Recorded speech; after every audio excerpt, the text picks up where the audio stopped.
Picture this. You're a Vietnamese refugee, 1975. Saigon is falling. You have 48 hours to get out with everything you've worked for your entire life. You can't take your house, you can't take your business, you can't even carry enough cash. It'll be worthless by Tuesday. But the people who made it out? A lot of them sewed gold into their clothes. That's how the world has always worked.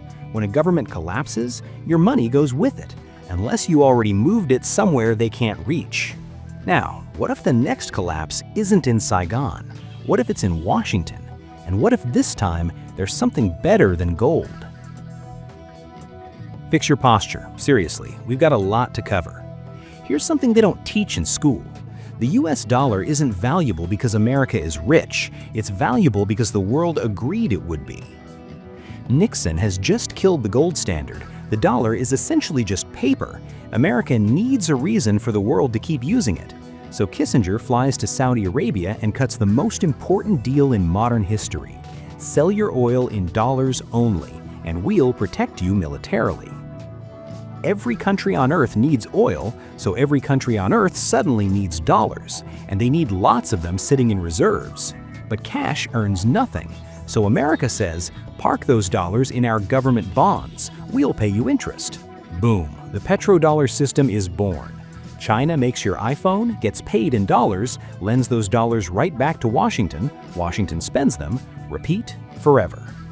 America calls this an exorbitant privilege. The rest of the world calls it something less polite.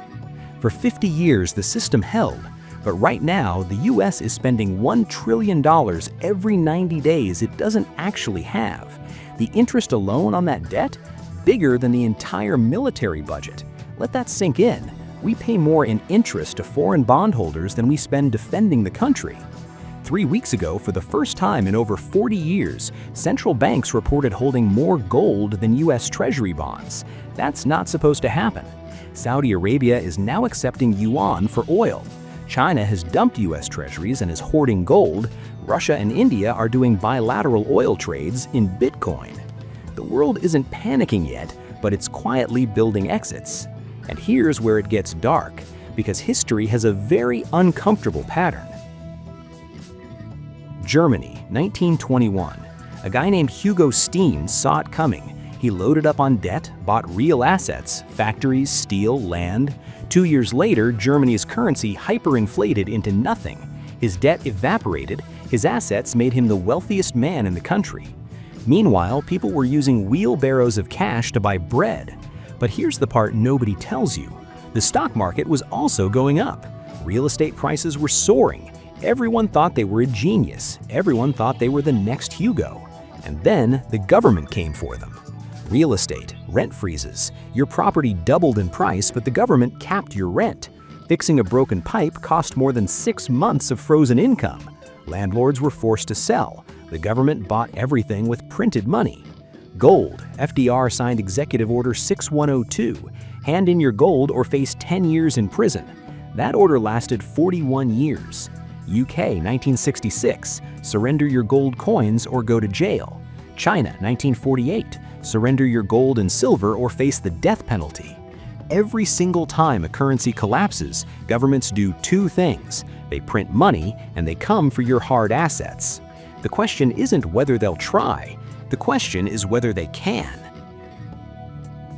For most of history, when one empire fell, you had two choices: bet on the rising empire or hold gold. Both options required trusting someone. Gold lives in vaults, vaults live in countries, countries have armies. At some point, one of those armies shows up at your door. But in 2009, something changed. A new type of asset appeared. One that no country controls, no central bank issues, no army can seize. Runs in 190-plus countries, 24 hours a day, 7 days a week, settles transactions every 10 minutes, and has a supply that cannot be inflated. Russia and India are already using it for oil trades. El Salvador made it legal tender. Several countries now hold more of it in reserves than gold. And yet, half the world still thinks it's a scam for buying mushrooms. That asset is Bitcoin. And no, this isn't a get-rich-quick video. This is about what happens when the music stops. Seizure. That's the word that matters. When the dollar collapses, and based on the math, it's when, not if, governments will do what they've always done. They will come for assets. Real estate? Change the laws, freeze the rents, force the sale. Gold? Executive Order 6102, Part 2. But Bitcoin? Bitcoin requires your cooperation to seize. Your wealth exists as 12 or 24 words. Those words can live entirely in your mind. No drawer, no safety deposit box. Sure, Bitcoin has been seized before, but look at every case. Someone wrote the words in a notebook. Someone stored keys on an exchange that complied with court orders. Someone handed over the password. Compare that to gold. $3 million of gold weighs the same as a small child. It doesn't exactly fit in your shoe. You want to make Bitcoin essentially seizure-proof? You can spread keys across 7 wallets in 6 different countries. You can time-lock coins 10 or 20 years into the future. You can move it to a second layer where it's not even visible on the main blockchain. You can carry your entire life savings in your memory across any border on Earth. That's not just an asset, that's a new kind of sovereignty. Ray Dalio spent 40 years studying the rise and fall of empires. He says every 80 years or so there's a major transition in the global order. A new empire rises, a new currency dominates, and whoever's holding the old empire's money gets wiped out. What's different this time? For the first time in human history, there's a third option that's not controlled by any empire at all. You don't have to bet on China replacing America.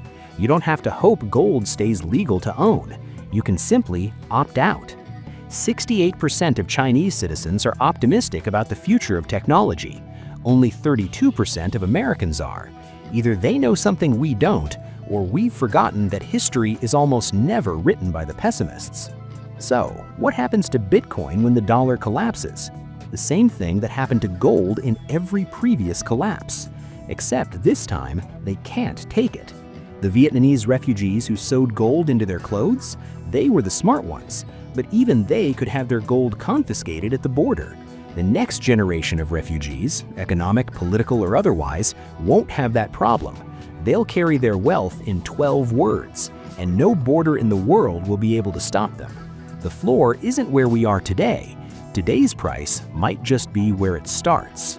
Got questions? Drop them in the comments. We read every single one. And if this video helped you out, smash that like button and subscribe so you don't miss what's coming next. We'll see you in the next one.